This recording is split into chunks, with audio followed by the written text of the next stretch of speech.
अस्सलामुअलैकुम स्टूडेंट्स, उम्मीद करती हूँ कि आप सब खैरियत से होंगे। अल हसन अकेडमी के साथ हम डिस्कस कर रहे थे चैप्टर नंबर 9 ट्रांसपोर्ट, जिसका टॉपिक हमने लास्ट देखा था कि ट्रांसपोर्ट इन प्लांट्स किस तरह से होता है।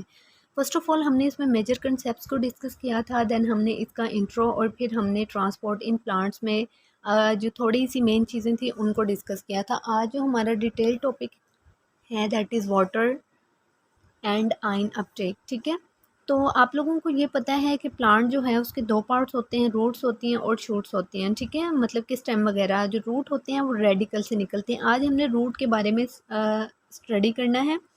रूट बेसिकली रेडिकल से निकलते हैं और ये अंडरग्राउंड पार्ट होता है जो कि ज़मीन के अंदर होता है। फर्स्ट ऑफ ऑल ये क्या करता है जी, प्लांट को एंकरिंग प्रोवाइड करता है, मतलब कि प्लांट को ज़मीन के अंदर जकड़े रखता है और प्लांट बॉडी को जो है वो स्टैंड लेने में हेल्प करता है, मेन पार्ट होता है। ठीक है, इसके अलावा ना सिर्फ ये एंकरिंग करता है प्लांट की, बल्कि क्या करता है, ये दो वाइटल रोल जो है, दो वाइटल फंक्शंस परफॉर्म करती हैं रूट्स। ठीक है, फर्स्ट फंक्शन इसका होता है कि ये फर्स्ट ऑफ ऑल सॉइल से क्या करती हैं, वाटर और सॉल्ट्स वगैरह को एब्जॉर्ब करती हैं और उनको क्या करती हैं जी, एरियल पार्ट्स में ट्रांसफ़र करती हैं।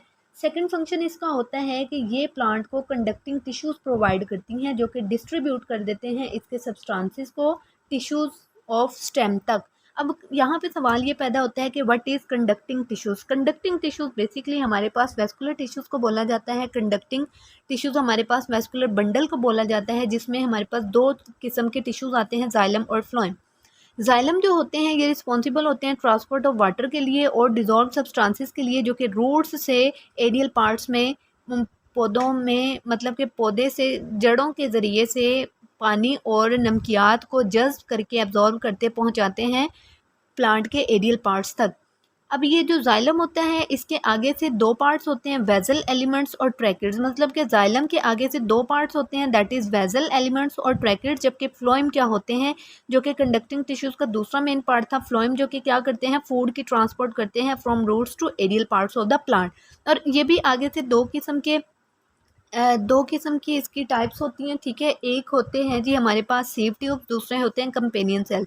इंशाल्लाह इनको भी वन बाय वन हम डिटेल से डिस्कस करेंगे। तो हम यहाँ पे देखना ये चाह रहे हैं, अब हम डिस्कस करेंगे कंडक्टिंग टिश्यूज़ के बारे में। कंडक्टिंग टिश्यूज़ बेसिकली जाइलम और फ्लोएम को कहा जाता है, ये रूट के अंदर। ठीक है, रूट के जो कंडक्टिंग टिश्यूज़ होते हैं ये ग्रुप्ड होके सेंटर में एक रॉड शेप्ड कोर बनाते हैं।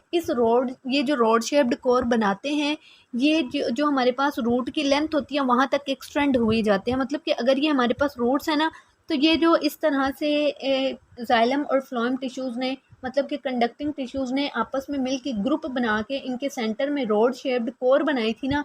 अब ये जो कोर है ना, ये रूट की लेंथ तक जाएगी, जहाँ जहाँ तक रूट मूव करेंगी वहाँ वहाँ तक ये जो हमारे पास जो रॉड शेप्ड कोर थी, ये भी मूव करती जाएंगी। ठीक है, आउटसाइड द कंडक्टिंग टिश्यूज, ये जो जाइलम और फ्लोएम हमारे पास सेंटर में पड़े होते हैं जो कि रॉड शेप्ड कोर बनाते हैं, इनके आउटसाइड हमारे पास कुछ टिश्यूज प्रेजेंट होते हैं। कंडक्टिंग टिश्यूज़ के आउटसाइड पे हमारे पास एक नैरो लेयर होती है थिन वॉल्ड सेल्स की, जिसको पेरिसाइकिल कहते हैं। ठीक है, मतलब कि सेंटर में हमारे पास क्या होता है जी, हमारे पास कंडक्टिंग टिश्यूज़ होते हैं जिनको हमने जाइलम और फ्लोएम का नाम दिया। जाइलम और फ्लोएम के आउटसाइड हमारे पास एक नैरो लेयर होती है थिन वॉल्ड सेल्स की, जिनको हम पेरिसाइकिल कहते हैं। ठीक है, पेरिसाइकिल के भी outside a single layer of cells, जिसको हम एंडोडर्मिस कहते हैं, जिसने सराउंड किया होता है पेरिसाइकिल को। मतलब कि फर्स्ट ऑफ ऑल सबसे पहले जी सेंटर में है हमारे पास कंडक्टिंग टिश्यू जाइलम और फ्लोएम को घेरा हुआ होता है एक थिन और नैरो लेयर जो होती है सेल्स की, उसको हम कहते हैं पेरिसाइकिल। पेरिसाइकिल को भी बाहर से किसी ने घेरा होता है, उसको कहते हैं एंडोडर्मिस। ठीक है, अब एंडोडर्मिस से बाहर एक ब्रॉड जोन होता है हमारे पास सेल्स का, जिसको कॉर्टेक्स का नाम देते हैं। अब ये जो कॉर्टेक्स होती है ये कंसिस्ट होती है large and thin walled cell. इसमें दोनों किस्म के सेल पाए जाते हैं, थिन भी और लार्ज भी। ठीक है, कॉर्टेक्स जो है ये बाउंडेड हो जाती है आउटसाइड, इसको भी बाउंड किया होता है एक सिंगल लेयर ने सेल्स की, जिसको हम कहते हैं एपिडर्मल सेल। अब एपिडर्मस बेसिकली हमारे पास ये सबसे ऊपर वाली तह होती है, जिसको हम एपिडर्मिस कहते हैं, और एपिडर्मिस के सेल्स को हम एपिडर्मल सेल्स कहेंगे। ठीक है, ओके। अब roots also have cluster of tiny hairs. यहाँ पे मैं आपको बता दूँ, ये आपको जैसे नज़र आ रही है, ये जड़ें नज़र आ रही हैं, ठीक है। इस तरह से एक प्लांट में ये हमारे पास रूट्स निकल रही हैं। इन रूट्स के ऊपर भी छोटे छोटे से कुछ बाल नुमा स्ट्रक्चर्स होते हैं जिनको हम रूट हेयर्स कहते हैं। बेसिकली ये हमारे पास एपिडर्मल सेल की एक्सटेंशन होती है, ठीक है। रूट्स जो होती हैं ये cluster of tiny root hairs पे कंसिस्ट होती हैं, और ये बेसिकली हमारे पास एक्सटेंशन होती है किसकी, एपिडर्मल सेल की, ठीक है।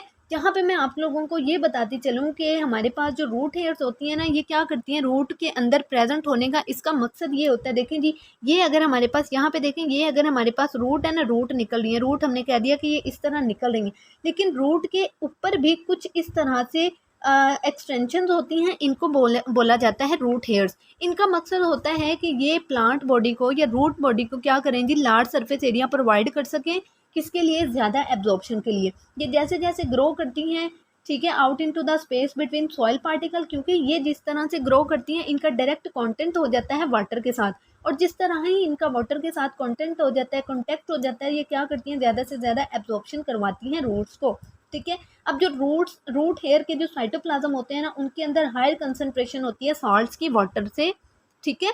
वाटर से ज़्यादा कंसनट्रेशन एक रूट के अंदर, रूट के साइटोप्लाज्म के अंदर सॉल्ट की कंसनट्रेशन प्रेजेंट होती है, इसीलिए जो वाटर जो है वो ओस्मोसिस के थ्रू इन रूट हेयर्स में मूव करता है। साल्ट और जो साल्ट भी रूट हेयर्स में एंटर हो जाता है डिवीजन और एक्टिव ट्रांसपोर्ट के जरिए। यहाँ पे मैं बात आपको ये बता रही हूँ कि रूट के जो साइटोप्लाज्म होते हैं ना, उनके अंदर हायर कंसनट्रेशन होती है साल्ट की, मतलब कि उनके अंदर साल्ट ज़्यादा प्रेजेंट होते हैं एज़ कम्पेयर टू वाटर। तो वाटर जो है वो मूव कर जाता है ऑस्मोसिस के थ्रू रूट हेयर्स के जरिए। ना सिर्फ वाटर मूव करता है बल्कि सॉल्ट भी मूव कर जाते हैं डिफ्यूजन और एक्टिव ट्रांसपोर्ट के जरिए रूट्स के अंदर। जब इनकी एंट्री हो जाती है रूट हेयर्स के अंदर, तो क्या होता है, वाटर और जो साल्ट होते हैं ना, ये ट्रैवल करना स्टार्ट हो जाते हैं इंटरसेलुलर स्पेसिस के जरिए या फिर सेल्स के जरिए इनके चैनल्स में, जिनको हम प्लाज्मोडेस्मेटा कहते हैं। अब प्लाज्मोडेस्मेटा क्या होता है, ये मैंने आपको चैप्टर 4 में भी बताया था। प्लाज्मोडेस्मेटा बेसिकली हमारे पास ये चैनल्स का कनेक्शन होता है। फॉर एग्जांपल ये देखें जी, यहाँ पे एक सेल, ये दूसरा सेल और ये तीसरा सेल, इस तरह से ये जो सेल हैं एक दूसरे के साथ, देखें जी किस तरह से छोटे छोटे पोर्स के जरिए से कनेक्ट हुए हैं, जिनके जरिए इन पोर्स को हम प्लाज्मोडेस्मेटा कहते हैं।